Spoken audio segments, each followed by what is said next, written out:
Hey, security peeps. We are live with another edition of Breaking Into Cybersecurity. It is CISO Thursdays. Woo, woo, woo, woo, woo. We have awesome people here today with us. I am Renee Small, cybersecurity super recruiter, helping awesome people hire great talent.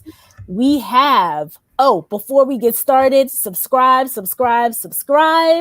to all of our channels. Press whatever button is supposed to be down there. Subscribe button. Subscribe, follow, do all things for all of us. Okay, let's spread the love here. All right, now let's get started. Dan Schaefer, introduce yourself, please. Dr. Dan Schaefer, Peak Performance Strategies. I help people sell mistakes. I sell mistakes to people. I find that what I really enjoy doing is looking for what's missing in deals. And frequently it's not observable to most people, but we find what's missing. It gets in the way of things happening. I have to drop off for another call, but I hope to see you guys again next week. And have a great day today with this unbelievable group of people you have on this call. So awesome. Goodbye, guys. Thanks, Dan. In and out. Naomi Buckwalter. What's up? Naomi Buckwalter here to help you guys break into cybersecurity. And I love this group. You guys give me life. Thursday is my favorite day. Thursdays is our favorite day too. James Azar.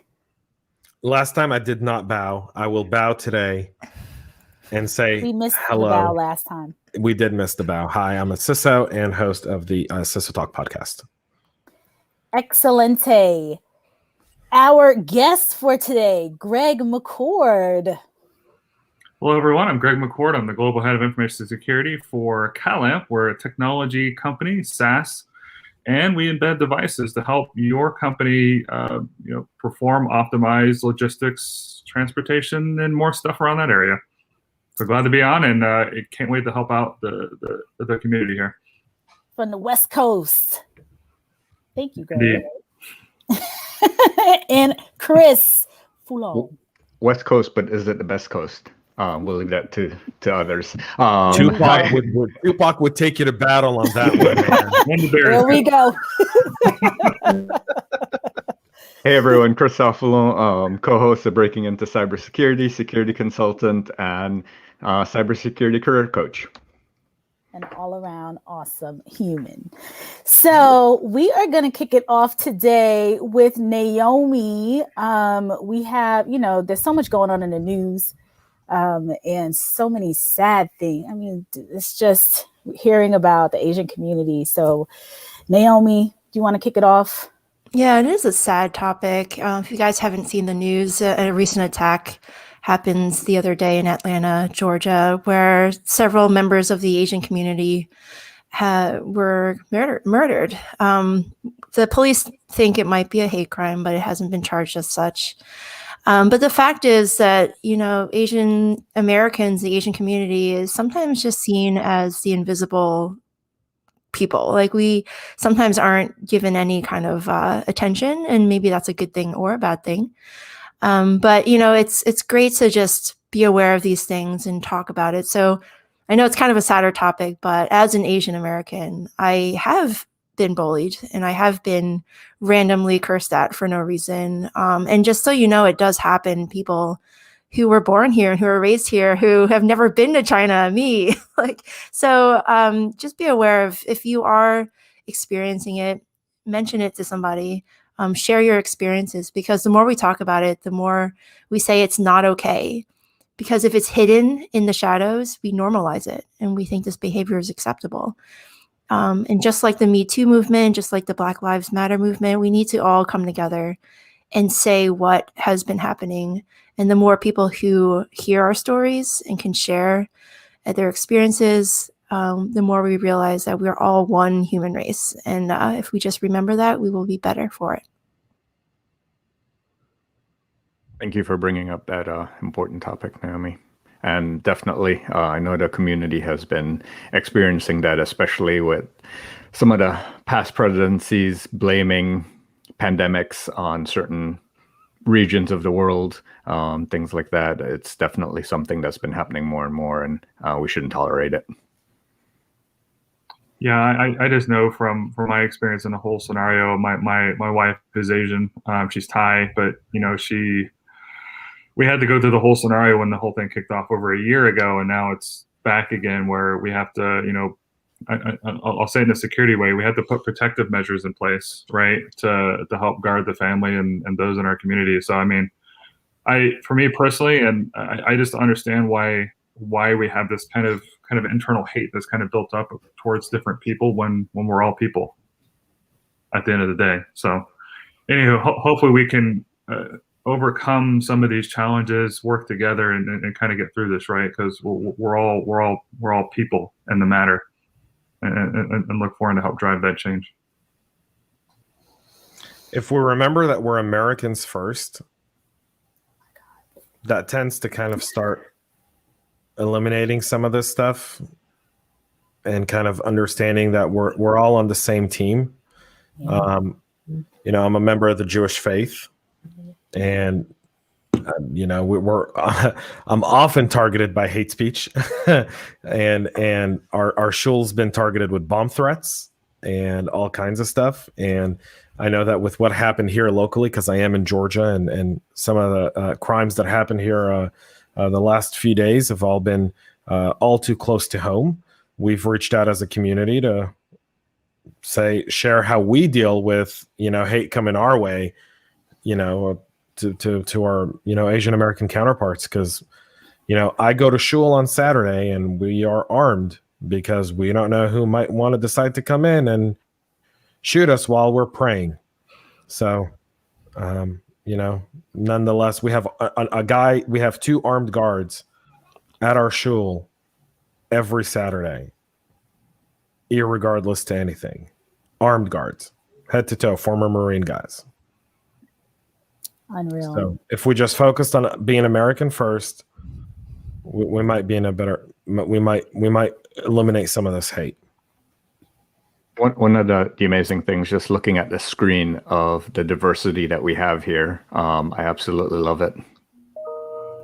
Ditto to what James said. I mean, I don't have to, as a Black woman, I mean, all the stuff that happened last year, and having this podcast through all of, last year and years in the past. I mean, it's unreal for more and more hate to be out here like this. And it's just to James's point, we are Americans, everyone here, we're in this country, and we're all here together, hopefully for the same or similar reasons. So it's just unfortunate, beyond unfortunate, when anyone gets murdered and it's a hate crime. Well, I mean, to kind of go to Naomi's point, you've got universities now that have a quota of how many Asian Americans they'll let in. There's lawsuits against Ivy League universities because their Asian American population is larger than any other population in their schools, and now they're reducing how many Asian Americans can get into to that school. I mean, this is what happened in Atlanta 2 days ago. Horrible. That guy, he found a place to do it. Georgia, we have the death penalty in Georgia. Welcome to the ugly South, buddy. There's the Bible Belt. You're going to get to talk to Jesus right before we inject you. I promise you that. But you will burn. Welcome to Georgia. But you've got universities that this is happening. And when we talk about breaking into, InfoSec, and we talk about minorities breaking into InfoSec, one of the most interesting statistics is that I think, what is it in IT? Not even InfoSec, but I think IT is like 53% white or Asian men. Mm-hmm. I thought it was greater, but we're looking to change that. Yeah. I mean, when you talk about, you think about history with some of this stuff, and universities not wanting to bring people in. I was reading about the SAT, I believe. Do you hear an echo? A little bit. Okay, I'll pause then. I'll let you guys talk while I No, figure go ahead. The echo is pretty much It's small. It's went away. Okay. Yeah. Just the SATs and like how at the time, I think it was, if I remember correctly, the Jewish community, was getting too many entrants into colleges in the Ivy Leagues back then. And we already know about the reason why HBCUs were stood up, because African Americans could not get into these universities. I mean, it's just so unbelievable that it's just happening over and over again. It's like different racist, a different minority group. Yeah, it's just a different minority group. Same playbook for 100 years or more, hundreds of years, quite frankly. Yeah, same playbook, different minority group, different adversary every time. We have to look beyond what you see, and it's very interesting because that your eyes don't see color. Like, think how interesting that is, that your eye, when it sees an image, it's actually communicating the different race to your brain, and your brain creates an image. Remember that movie? What's it called? Hal with Jack Black. What was it?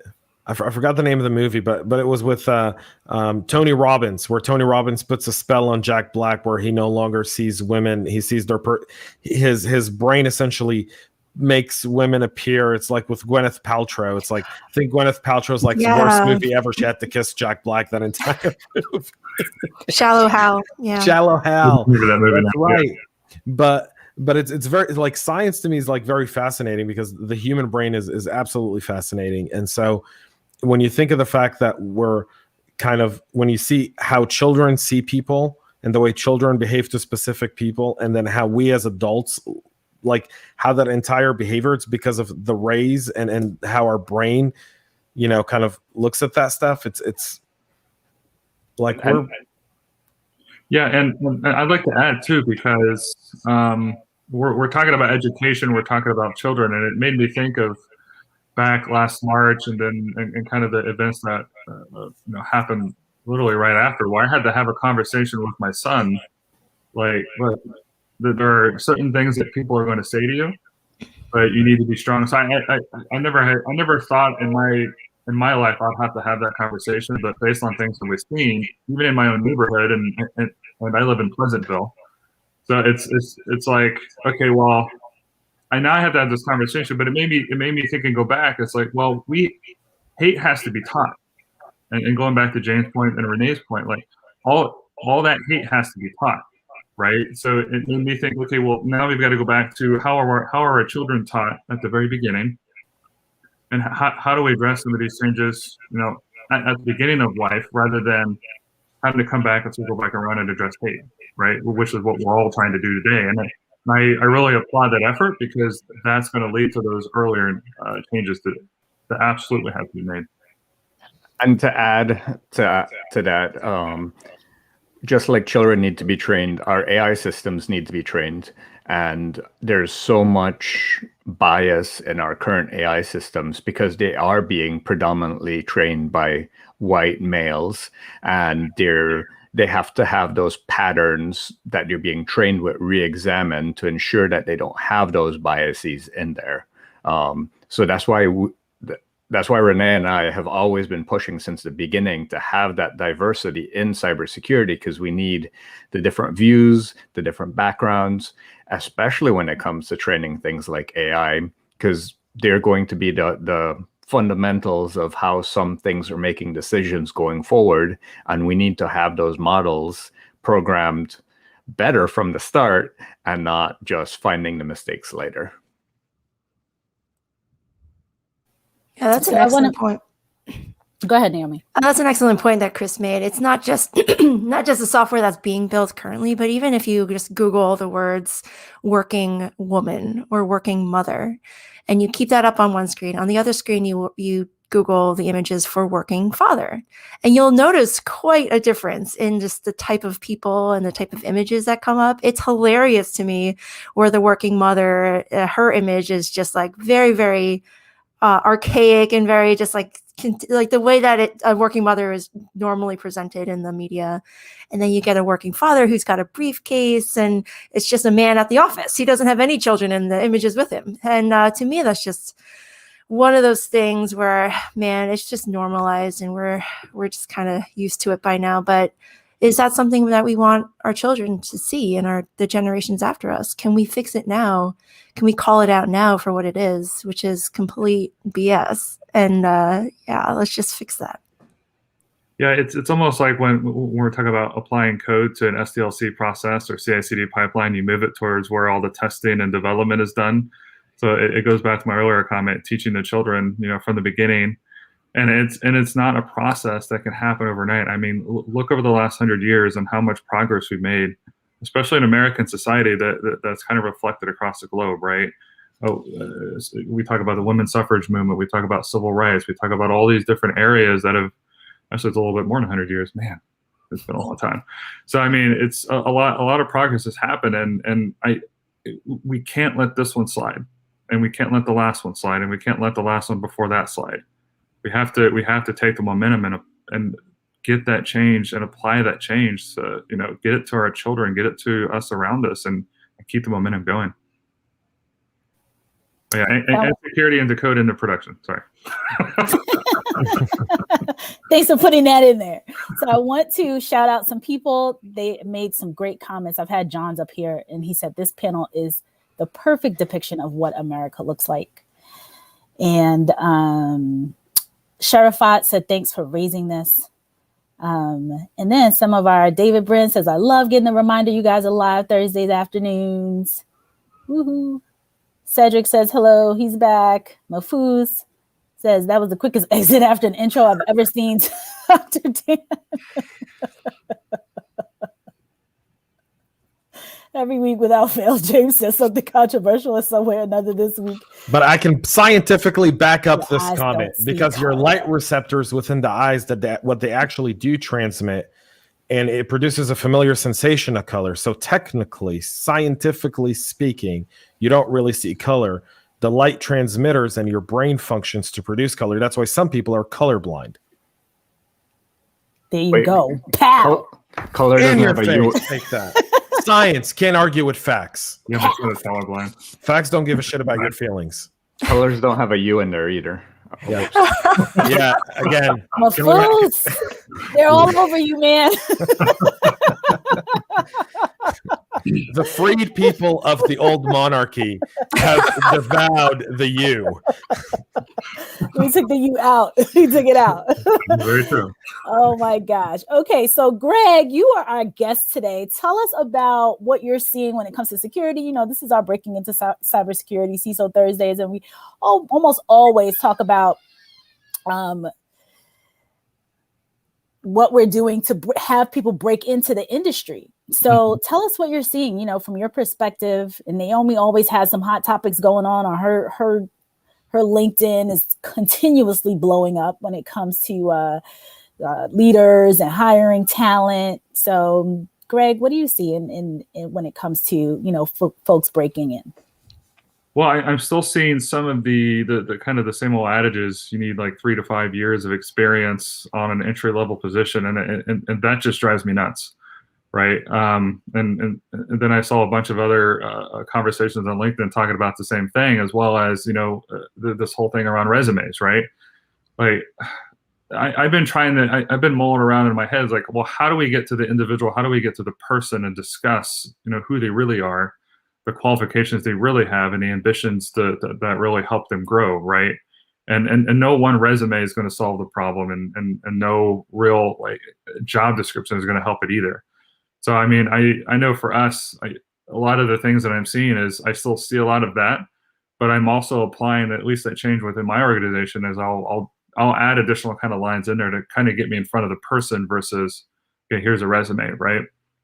Now, there's going to be some red flags, and you can kind of tell when somebody's just putting fluff in something, which is why you have to kind of go through that process. But a lot of the things I'm still seeing today kind of centers around that.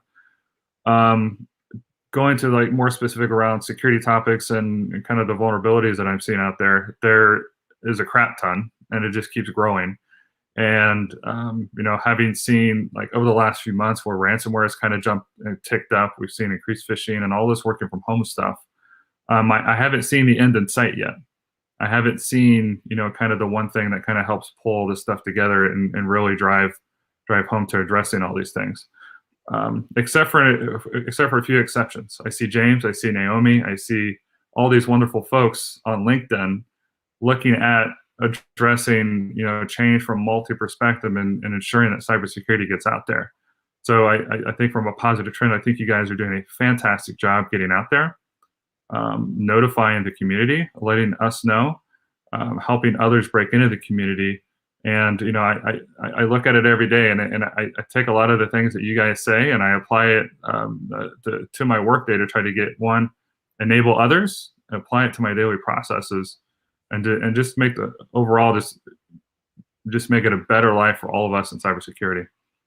With the pivot to everyone working more remotely, any recommendations for those looking to break in and to network with senior professionals like yourself that wouldn't otherwise be able to network with you if there was in-person events, things like that? Yeah, I mean, you had the virtual events, so you kind of just have to wade yourself through the pool of like 100 different virtual events a week. But I would always go back to what is the thing that really drives you? What's your passion, right? You want to break into cybersecurity, but there's a million different routes to go, right? I know some folks want to be in compliance. I don't know who. And then you've got other folks that want to be in pen testing and, all the fun stuff, right? But what really drives your passion at the end of the day? And then, I mean, a simple Google search can tell you where to go, whether it be meetup.com, LinkedIn, and do your own research on the end of it, right?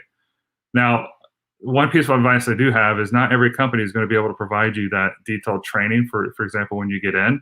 So you're going to have to do a lot of stuff on your own time to get, I don't want to say the word caught up, but to really get that experience.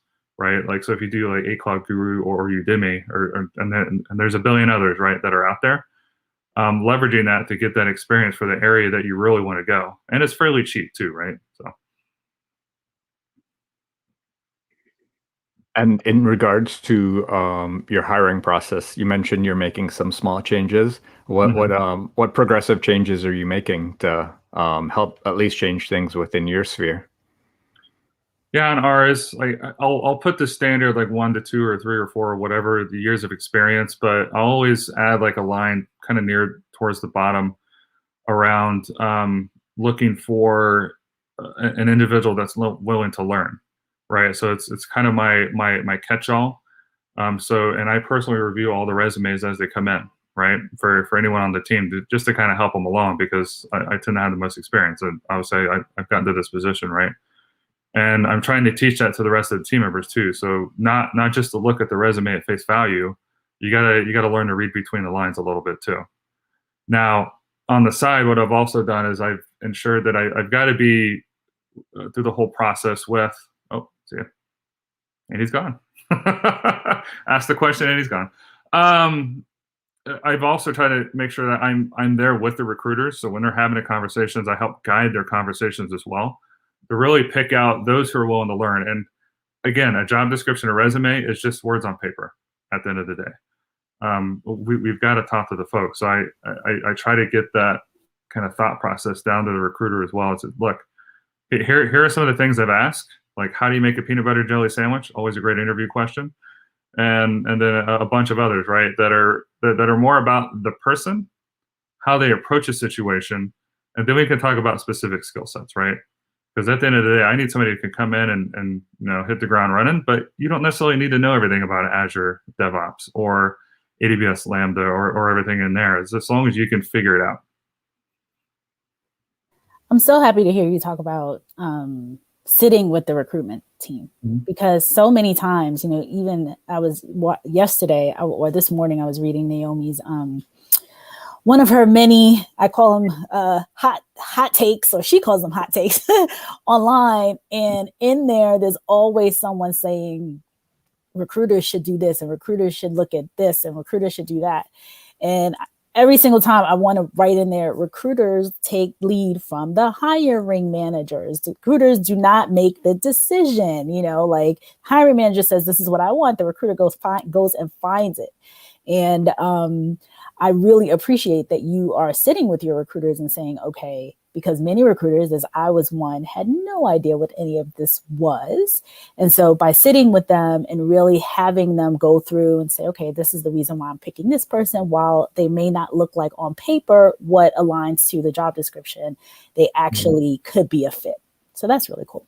Yeah, I mean, there's so many different, I'm trying to find the right words, so many different facets that kind of go into it, right? So a recruiter has several jobs they have to fill. And not just cybersecurity, you have engineering, you have IT, you have HR, you have sales, you have marketing, all that type of stuff, right? And then you got to look at the person who's writing the job description, right? So you have me who's writing the job description. Maybe I'm not clear, so in my job description. So at the end of the day, it's being collaborative and working with everyone on the team to make sure that we get the right process in place and working together. And that does happen very often. We rewrite job descriptions. But that's why we should do, I think that's why we should do away with paper CVs altogether. I think someone should submit their LinkedIn profile in a video. We're literally having that discussion in my org, that we no longer want to take paper CVs. I don't care what you write on a piece of paper, because there's nothing on that piece of paper that I can't find online by a simple Google search. So what if we just had a video of 1 or 2 minutes, and we set a highlight to the video. I don't care about your production quality. I'm not looking for you to go put it in Adobe, Premiere Pro or iMovie or anything and create something, but just let us know who you are and why we should consider you. Send us the link to your LinkedIn profile. Make your LinkedIn profile look like, what Zoe's saying here, which is your living resume. And we'll spend less time that way. It'll be more effective. And it gives, it's just we're still doing job applications in the 1800s. It's none of this has changed. All this awesome technology, right? One thing stays the same: looking for a job. Right. And it's almost like if you go back, I'm trying to remember when the last time I did this, when you have a board interview, right? And you go into this kind of snake pit kind of scenario, which is what I call it. So you have 4 or 5 people. You have management, you have mid-level management, upper management. You got technical folks in the room. You're well, how do I know which questions are going to get asked? And how do I, address each and every one's, personalities and scenarios, right? That is incredibly stressful. Because the one thing that they're not going to ask me is, who am I, right? And how do I fit into the organization? So it's one of the resumes I just drafted up for me, just for a little bit of fun, was I'm going to create it in the way that talks about Greg and who is Greg and what are Greg's values, right? And I spent 75%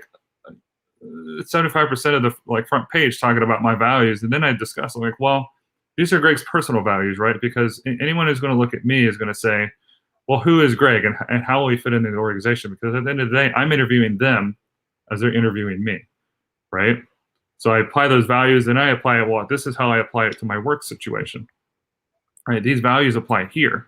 And this is why I'm so passionate in the role that I'm in currently and any potential role that may happen to come my way in the future.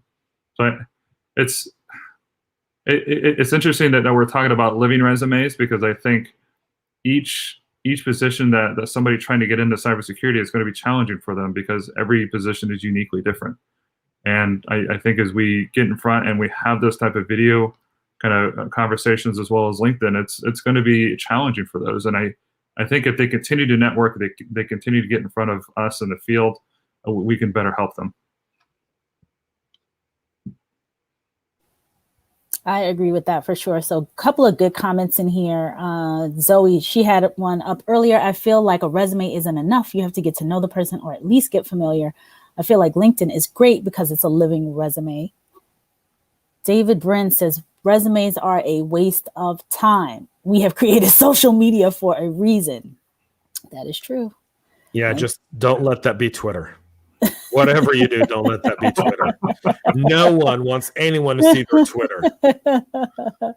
Oh my gosh. What's the new app that's out there now? Is it called Clubhouse? I love Clubhouse. I love Clubhouse. Clubhouse is the 2021 version of the party line from the 90s. It is.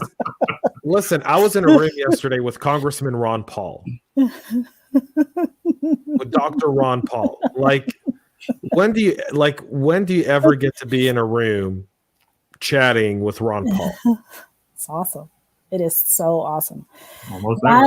Now says, interesting discussion when we were talking about earlier. David says, this goes back to our conversation last week about the importance of education in the technology space. On a number of levels, we have to show our youth how to be better, both in cybersecurity as well as how we are designing for a more diverse world. That is true. Well, I think we have to kind of look at the world, kind of go into what Naomi kind of kicked us off with, which is the idea of we have to start looking at the world for what it is, which is diverse by nature, right? Like, diversity shouldn't be a quota. Diversity is a normal thing, right? Like, it's normal. It should, like... It shouldn't be a taboo. It shouldn't be something that we have to... You know what should be taboo? Everyone doing the same exact thing in one place. You know what we typically call that? Cults. Just saying. When everyone looks the same and does the same thing in one place and don't let anyone else come in, we have a name for it. It's called a cult. Diversity is the standard, not the deviation. Is the standard. Especially in the global world that we're in today. I mean, it's just, sometimes people tend to, they just put us in this box in the US, and what are you laughing at? There's so much. There's it's just so global. Naomi is funny. Okay, so Nora says, hi, James, Renee, Naomi, Chris, and Greg. Good to be here via LinkedIn with you all. Thanks for educating us in the cybersecurity world. You are welcome. Hey, Nora, what's up? This guy is so silly. We're not laughing at you, Nora. We're not laughing at you, Nora. You guys don't see backstage.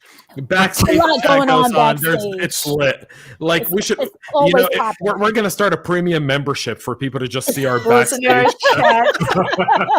We can go behind the scenes. Oh, yeah. Oh, my God. David Bryn says, cybersecurity video application idea. Share a desktop cast of you performing a security task to show you can navigate those kinds of tasks. Video content has become such an essential marketing tool. Job applications shouldn't be more complicated than a you advertisement showing off what you can do. The technology and platforms are there to eliminate resumes. He is true. I had someone do this once. I sent them a challenge. I'm like, send me a video of you talking about yourself, how you would answer the question, tell me about yourself. Right. And so this person sent me a video, 30 seconds. I asked for it to be 30 seconds, and he did all right, I would say, but it was very scripted. So I turned back to him like, how would you answer this in an interview? And so he gave me an upgraded version. It was a little less scripted, but still a little bit tight. The more we did this, and I kept saying, okay, try this again, but it'll be a little more human. He ended up with this amazing video, and he's pretty memorized his 30-second story about himself now, but it's a way to practice. So as you are doing interviews, and if you're not getting any feedback from the interviewers, it could just be the way you're coming out. So practice, record yourself answering normal questions and see how you come off. If you come off like a robot, like this poor man did for a little bit, you're going to seem like a robot and no one's going to want to hire you. People want to hire cool, friendly people and not weird robots. So practice, record yourself answering just very standardized questions. If you go online, you can actually find all these questions that are very common, and then watch yourself. And that's how you practice. You get better. So tidbit. Yeah, and piggyback off of that, there's another tool I like to do. If you guys can do it in kind of your conferencing platform, is have a whiteboard up and just walk through different scenarios. I'll have maybe some scenarios already drafted up, or I'll have the interviewee bring up a scenario and we talk about it, right? And that way I get a pretty good understanding of kind of where they're at, whether it be a technical, whether it be management or process or compliance or audit. We can sit there and walk through each scenario and we just write it out. And what it does best is it really breaks the ice. It gets all the nerves and all the jitters out of the interviewee and the interviewer too, right? Because we're also nervous, right? And it allows us to go through and see each other's capabilities and see if it really is a match.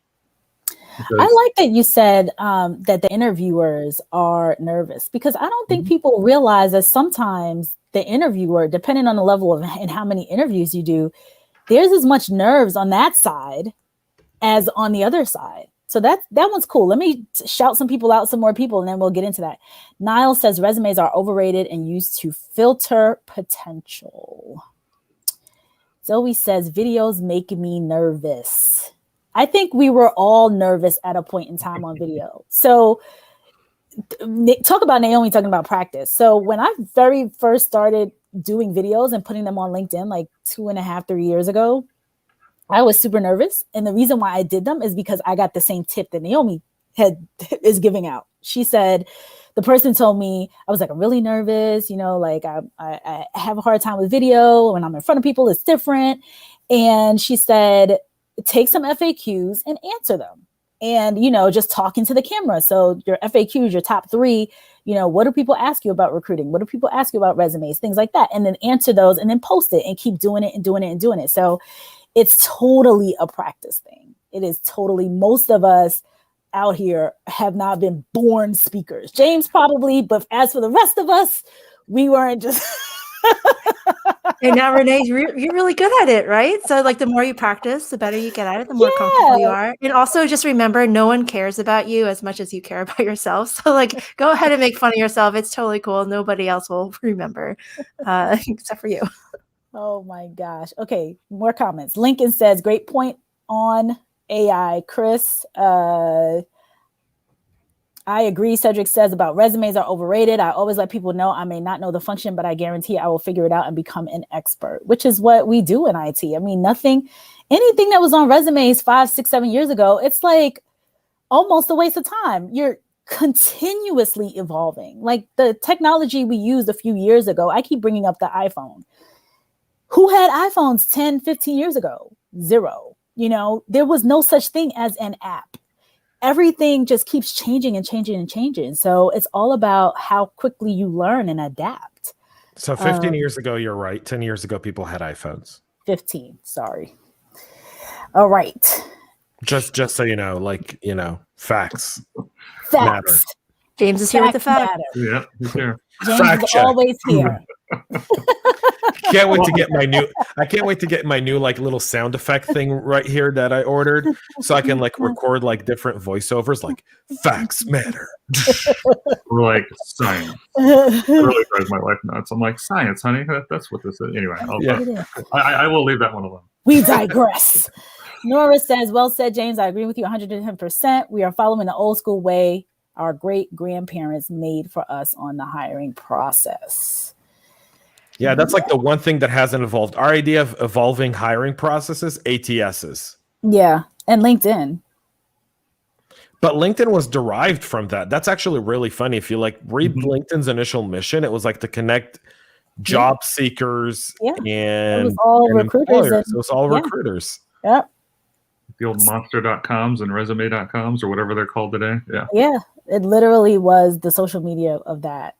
I remember being a budding recruiter, and they were like, okay, there's this thing called LinkedIn, like join. And we all were like, our boss said, do it. So we did it, but we didn't know. We were like, okay, what is this thing? Like, what's going on here?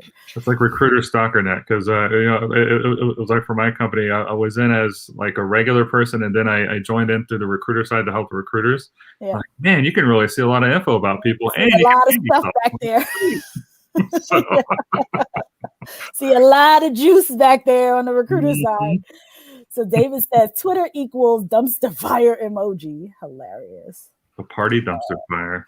Love it. Is there a dumpster? I don't know if it's a party dumpster fire or if it's just like a dumpster fire like from hell that just keeps like burning. With phosphorus. Add some science in there. Yeah. I would say from the hiring manager side, what I use LinkedIn for is like whenever I do see somebody who is really, really good at explaining something, or not just technical topics, but anything in general, I write their name down. And I have this running list of people that I really want to hire, essentially, or at least talk to them about open positions on my team.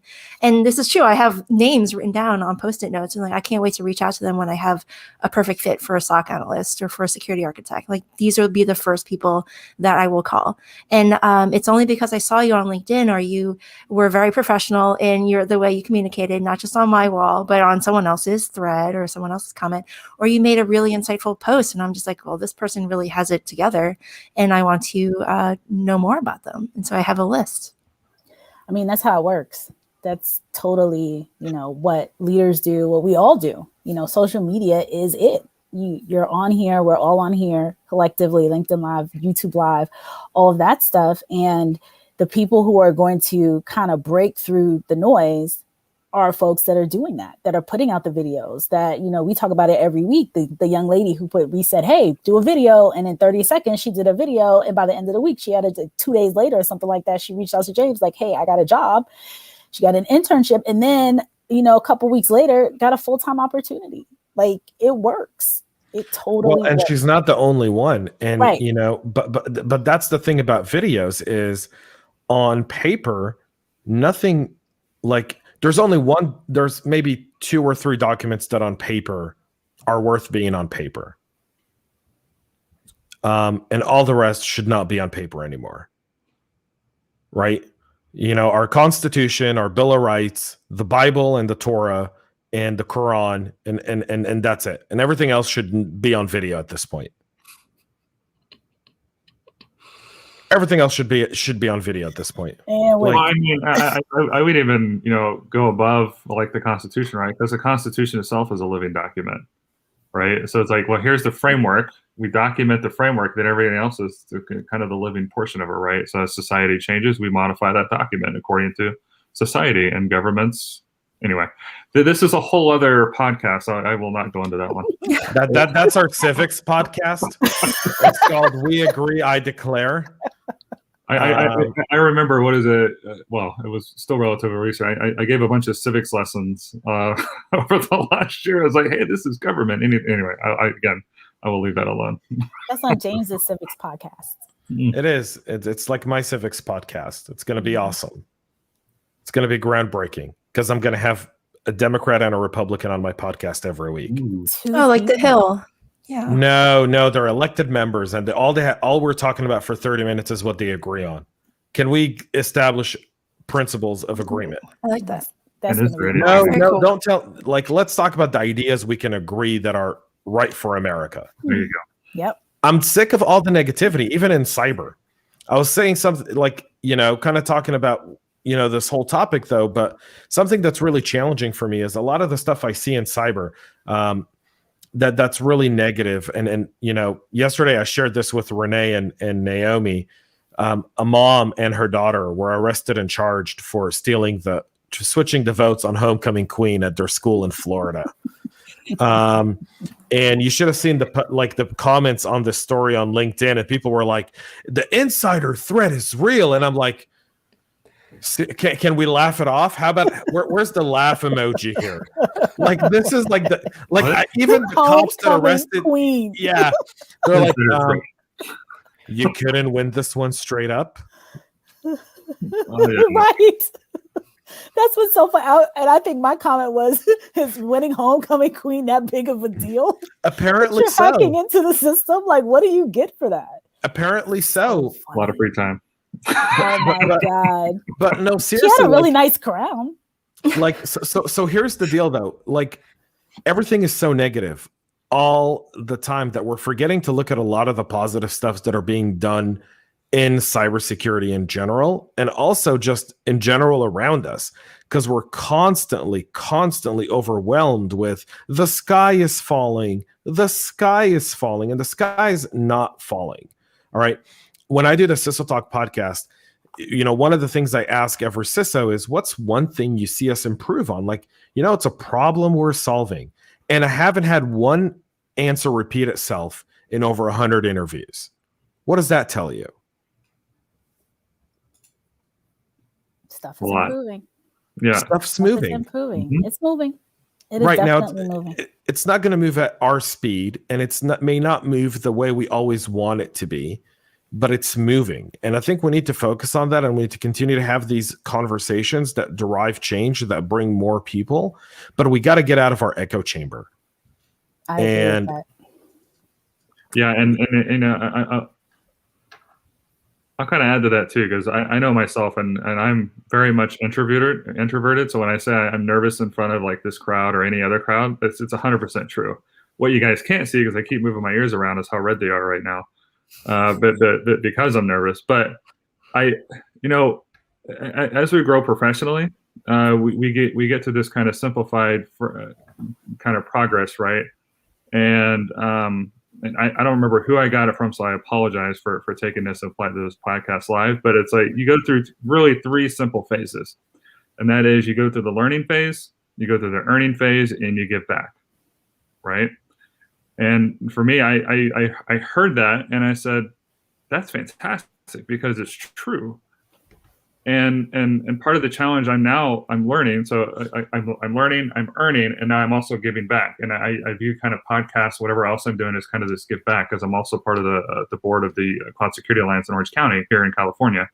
And the whole intent is like, look, who needs help? Who needs to get past that learning phase to get to their own earning phase and get to their own giving back? Because all of us here, we're giving back right now, right? I mean, we have to still earn, because we have to, stuff that we want to do at home, but it's all about giving back. It's all about improving ourselves, improving our society. And if we think about it, like all the things, all the topics we've discussed, they're all intertwined, whether it be cybersecurity, whether it be, racial tensions that are, to me, still there. It still blows my mind. And then there, all this other stuff that has happened. It's all intertwined, and we can learn from all those different topics and apply them to what we're doing at work and what we're doing at home. So, and there's a ton of people out there that need our help, and I'm more than happy to help those. I'm more than happy to, in some cases, hold their hands. We're probably from 6 feet away if I can do that. And then, just be there for people. And because some people have made wrong decisions, I get it. But the positive side of this is we're still here willing to help, and whether that's a bad decision at work or at home, we're here. We're here to help. I made a wrong decision because I was this type of personality. Okay, great. Well, let's work on that. Let's go through that process, and then let's come together and get to the right solution. So. Sweet. So Michael says, hey guys, I like this topic, good information. We have a couple comments going on here. Niles has said, Naomi Buckwalter, there are a lot of super smart people that can't look anyone in the face and communicate. They may be robotic in delivery and overstimulation to meet societal jobs. Societal jobs can be overwhelming. So there's that as well. But that's the exception, not the rule. We have to start making stuff larger so that it's the rules, but then have an exception for maybe people in those situations, and not, sometimes we tend to just really want to make everything about every little group. Like, it's got to also be inclusive of all these different groups, but we really have to make something for the 90% and then understand that we're going to have to make exceptions for the 10. I agree with that. Craig says, hell yeah, lose CVs, resumes, and talk to people like in the 90s, way more likely to identify future superstars. Yes, David Brent says, so in crafting a career, and I got 3 minutes left. We have 3 minutes. So in crafting a career transitional narrative, is it proper to say recruiters will give weight to showing how you've evolved technical skills to show that you can, not so much that you're an expert in a path? Does a certification without experience show a CV recruiter actual skill or just the ability to commit? So, David, I will try to make this a super short answer. Certifications do not count as much, especially when you're experienced. The CISOs all here will probably tell you, will echo or nod and say experience trumps certifications, education, and everything else, hands down, every day of the week, and twice on Sunday. So, when it comes to, you want to show kind of like what Naomi was talking about, what Greg was talking about in terms of showing what you can do. That's the thing. They want to be able to say, okay, can this person jump on to a keyboard, if I put something in front of them, how are they going to be able to figure out this problem, figure out this challenge, not come to me 99 times and ask questions, figure some of it out yourself. So that's where I think people struggle, because they get a degree, they get a cert, and they say, oh, I have a degree, I have a cert, and, give me a job kind of a thing. So showing the technical skills and showing how you've evolved the technical skills, especially if you show them in some type of video format, is great. From a resume perspective, if you're more seasoned, a leader will want to know what you've done. So evolution is kind of tricky, but we could talk about it more offline. All right. Nora says, people are scared of change, and the only way we can grow is to accept change and embrace innovation, and that is change and diversity and inclusion. The video resume James is adopting is an inclusion. I think everyone loves these. David says, I've been told only with a cert like Security Plus and Network Plus do you show a commitment sufficient to catch attention, but without the job, it's hard to justify a $400 cert. Security Plus, Network Plus is sometimes needed for government contract opportunities. Yeah. All of them, right? You have to have a cert for those government contract spots. Especially for the government stuff, you have to have like the specific wording in your resume, because it's all automated. It goes to this automated system. So it's like, okay, well, I have to, put all the acronyms, I have to put the words, and I have to put the specific, cert requirements in there, or it'll fall to the wayside. Yeah. But as for everything else, so for everything else, again, with entry level, it's like, okay, we're showing that we are committed and we did something and we learned something, but you could also show that in different other ways. Mm-hmm.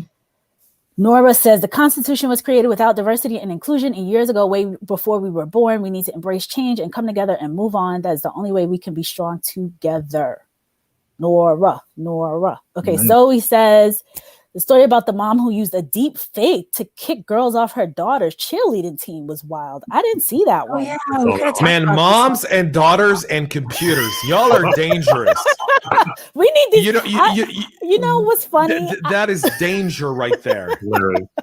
I think we should have. I was literally thinking about this last night. Moms and daughters, or moms series, and like a dad series, something with the mom. Let's and the do kid, a documentary, moms hacking to get girls to get daughters wins for combos, especially with Naomi's little one. Oh my god, my 7-year-old hacked his iPad. Moms and kids, man. You got the ultimate snowflake message too from the teacher. Teacher. That was I would have replied to the teacher with just the snowflake emoji. Literally, that's how I would have replied to her. Like, we don't want the teacher watching. He's 7. We don't want the Greg. teacher My 7-year-old hacked his iPad. The teacher locked it remotely, but he found a way around it, and he went up to the classroom in the middle of class and said, "I That's awesome.